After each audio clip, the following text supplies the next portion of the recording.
वालेकुम दोस्तों, इस साइड में मौजूद फ़खर में खुशामदीद। कल लाहौर के अंदर शादी की एक तकरीब थी और इस शादी की तकरीब में पाकिस्तान के एक साबिक मुनसफ़ आला ने शिरकत की और जैसे ही वो शादी हाल के अंदर दाखिल हुए उनके जिस तरीके से पजीराई की, उसने इस बात का वाज़ेह तौर पर इशारा दिया कि पाकिस्तान के अंदर जो मुकाफ़ात अमल है उस शख्सियत को दुनिया के अंदर ही उस मुकाफ़ात अमल का सामना करना पड़ा है। क्योंकि अगर आप आला उहदे पर फाइज़ हैं और आला उहदे पर मौजूद रहते हुए अगर आपने इज़्ज़त कमाई है तो आपको वो इज़्ज़त लौटाई जाएगी, लेकिन अगर आपका सर नदामत से झुका हुआ है, आपके कंधे ढले हुए हैं और आंखों के अंदर नदामत नज़र आ रही है तो वो दिलों के सारे भेद खोल देता है। इसी शादी की एक तकरीब के अंदर मुस्लिम लीग नून की भी चंद सरकर्दा शख्सियात मौजूद थी और जब उस शख्सियत का मुस्लिम लीग नून के जो रहनुमा हैं उनके साथ आमना सामना हुआ तो वहाँ पर भी जो उनके दिल की और चेहरे की कैफियत थी वो बहुत अलग सी कहानी सुना रही थी। ये क्या मामला है इस पर बड़ी तफसील से बात करूँगा, लेकिन इससे पहले बात करते हैं दो अहम इशूज़ पर। वो भी चूँकि रिलेटेड करते हैं हमारी पॉलिटिक्स के ऊपर तो उस पर बात करना ज़्यादा ज़रूरी है। एक हो रहा है इस वक्त कौमी सलामती कमेटी का इजलास पार्लियामेंट के अंदर, ये पार्लिमानी कमेटी है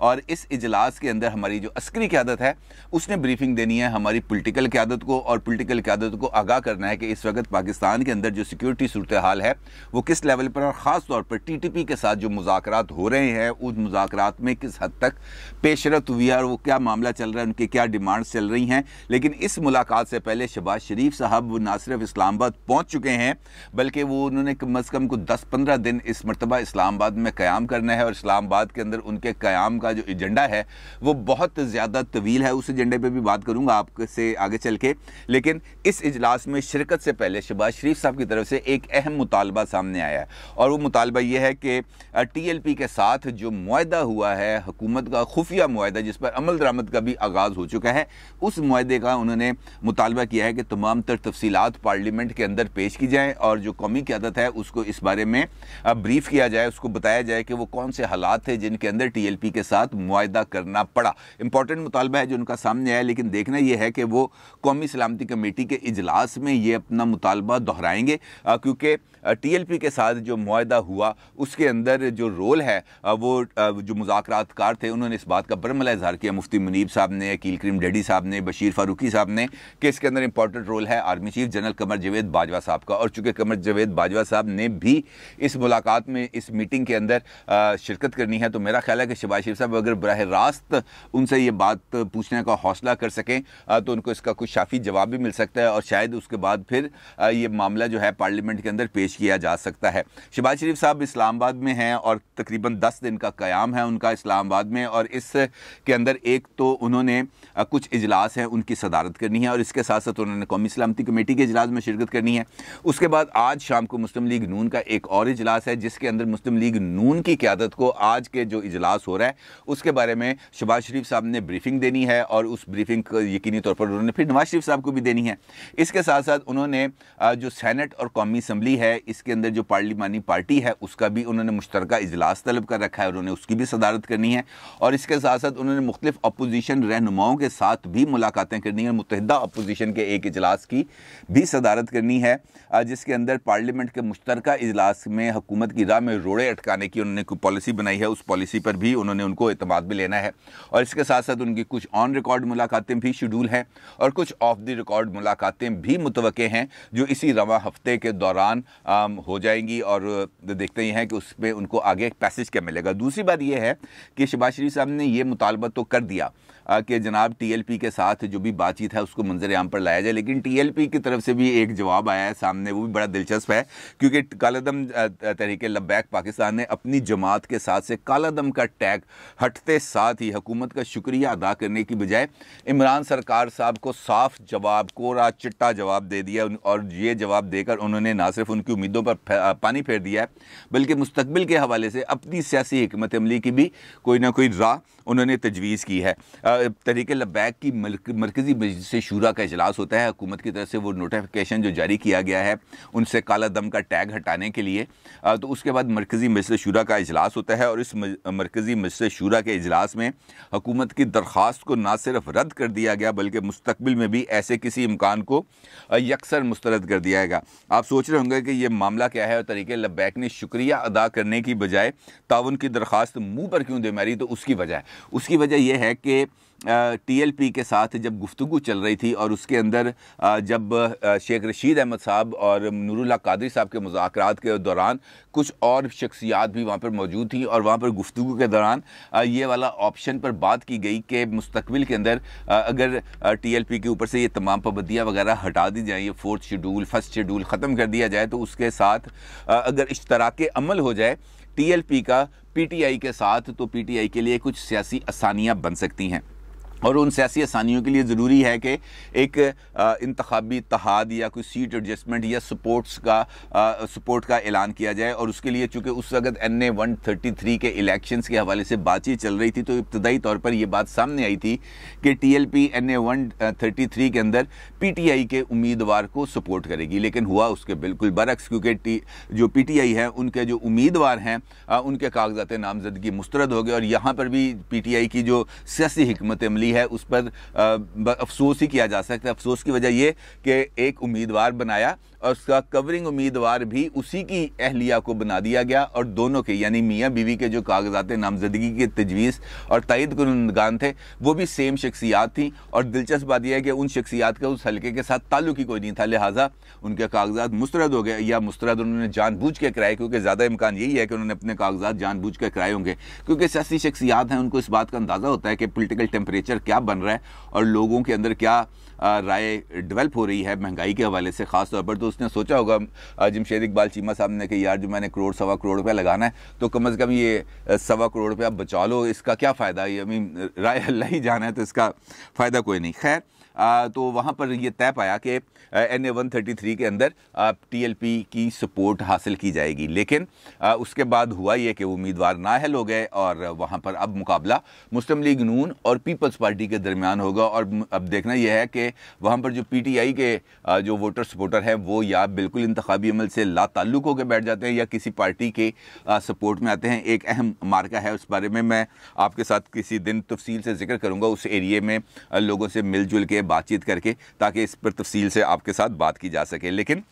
इसके साथ फिर दूसरा मुतालबा सामने आता है। दूसरा मुतालबा ये सामने आता है PTI की तरफ से, ऑफिशियली जो TLP के साथ बातचीत हुई उसके अंदर ये मुतालबा सामने आता है कि जनाब ये NA 133 तो चलो हो गया, लेकिन इस वक्त सरे-दस्त हमें ज़रूरत है KPK के अंदर, और KPK में बलदियाती इंतखाबात का डोल डाल दिया गया है और वहाँ पर बलदियाती इंतखाबात के लिए इंतखाबी मुहिम का भी ऑलमोस्ट आगाज़ हो गया है। और PTI के वहाँ पर जलसे जुलूस भी हो रहे हैं मुख्तलिफ जगहों पर। आपने देखा होगा कि KPK के मुख्तलिफ इज़ला के अंदर ये जलसे जारी हैं और PTI की जो मरकज़ी क़यादत है वो वहाँ पर ख़िताब भी कर रही है। और मुतालबा ये किया गया TLP के साथ कि आप KPK के अंदर हमें इंतखाबी सपोर्ट दें, यानी आपके वहाँ पर जो जो वर्कर सपोर्टर मौजूद हैं वो वहाँ पर हमारे जो भी उम्मीदवारान हैं उनकी सपोर्ट करें। ये मुतालबा जब आता है सामने मरकज़ी मजलिस शूरा के पास, तो मरकज़ी मजलिस शूरा जो है वो यकसर इस मुतालबे को मुस्तरद कर देती है। वो कहती है जनाब हमारा आपके साथ इत्तेहाद नामुमकिन है, हम अलग हो गए जाएंगे, हम आइसोलेट हो जाएंगे, लेकिन हमने आपके साथ खड़े नहीं होना, आपको सपोर्ट नहीं करनी। और ये वो जमात कह रही है जो माजी के अंदर ये बात का दावा किया करती थी कि हमने किसी के साथ सीट एडजस्टमेंट नहीं करनी, हमने सोलो फ्लाइट करनी है, हमने ना सीट एडजस्टमेंट करनी है ना इंतखाबी इत्तेहाद बनाने हैं। PTI अलग से अपनी तशक्कुस को ना सिर्फ बरकरार रखेगी बल्कि इलेक्शन भी लड़ेगी, और उन्होंने इलेक्शन लड़ा भी। लेकिन 3 साल गुजरने के बाद PTI अब इस लेवल पर आ चुकी है कि उसको इलेक्शन जीतने के लिए TLP की मदद की ज़रूरत है। तो ये इमरान खान साहब और उनकी जमात के लिए बहुत ज़्यादा सोचने और गौर व फिक्र करने की ज़रूरत है इस सारी सूरत हाल में। क्योंकि अगर मुझे एक वो लतीफ़ा याद आ गया, उसका शुरू वाला हिस्सा तो नहीं मैं आपको सुनाता, लेकिन आखिर वाला हिस्सा सुनाता हूँ, जब वो जवाब देता है अपने फौजी अफसर को कि जनाब अगर हिटलर नू हरान लई साड़ी लोड़ पै गई है तो बेहतर है हिटलर नाल सुलह ही कर लो। तो इमरान खान से उसके लिए यही मामला काफ़ी है कि वो अगर नौबत यहाँ तक आ गई है कि उन्हें इलेक्शन में जीत के लिए TLP की ज़रूरत है, तो बेहतर यह है कि वो सियासत को खैरबाद ही कह दें। खैर अब बात करते हैं उस शादी की तकरीब की जो लाहौर में हुई। ये शादी की तकरीब थी जनाब डॉक्टर अमजद साकिब साहब के बेटे की, और उनकी दावत वलीमा थी। और इस तकरीब के अंदर हमारे जो साबिक मुनसफ़ आला हैं, अदालत उज़्मा के साबिक जो सरबराह हैं मोहतरम जनाब साकिब निसार साहब, उन्होंने भी इस शादी की तकरीब में शिरकत की। और जैसे ही वो शादी की तकरीब के अंदर दाखिल होते हैं तो हॉल में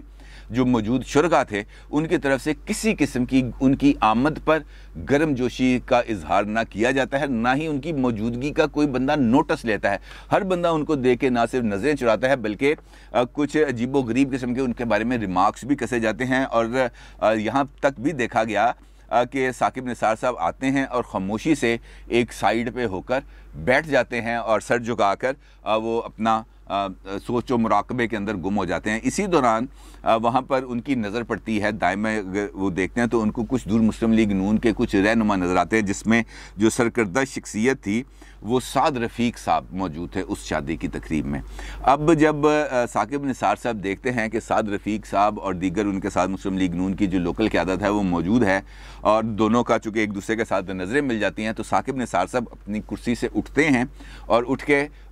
धीमे धीमे कदमों चलते हुए, झुके हुए सर, झुके हुए कंधों के साथ वो जाते हैं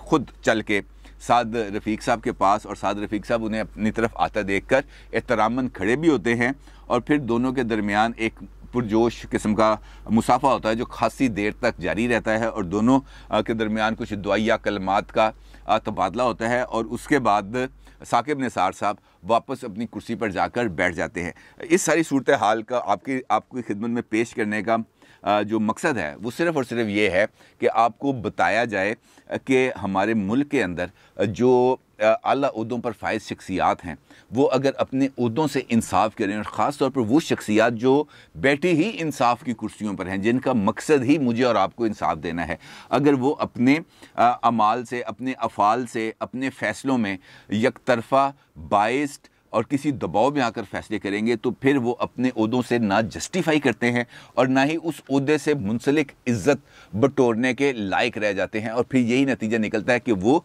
समाजी तकरीबात में भी शिरकत करने से कतराते हैं और यही हुआ है साकिब निसार साहब के साथ। साकिब निसार साहब जब से रिटायर हुए हैं तो उसके बाद वो आपको पब्लिकली किसी भी जगह पर आपको ना नज़र आए हैं, ना उनकी अपीयरेंस हुई है। और अभी रिसेंटली जो वीडियो जिसका मैंने आपके साथ जिक्र किया था जज अरशद मलिक की साकिब निसार साहब के मुलाकात के साथ, तो उस वक़्त साकिब निसार साहब चूँकि इक़्तिदार के अंदर मौजूद थे, उस ट्राइका का हिस्सा थे जो पाकिस्तान को हालत जंग से निकालने की कोशिश कर रही थी। वहाँ पर उनका रोब, दबदबा, तनतना जो है वो देखने से ताल्लुक़ होता था। वो किसी को इंसान नहीं समझते थे। वो हस्पतालों में जाते थे तो वहाँ पर लोगों को लाइन हाज़िर कर देते थे। वो डैम फंड के लिए जाते थे तो अजीबोगरीब वहाँ पर तकरीरें करते थे।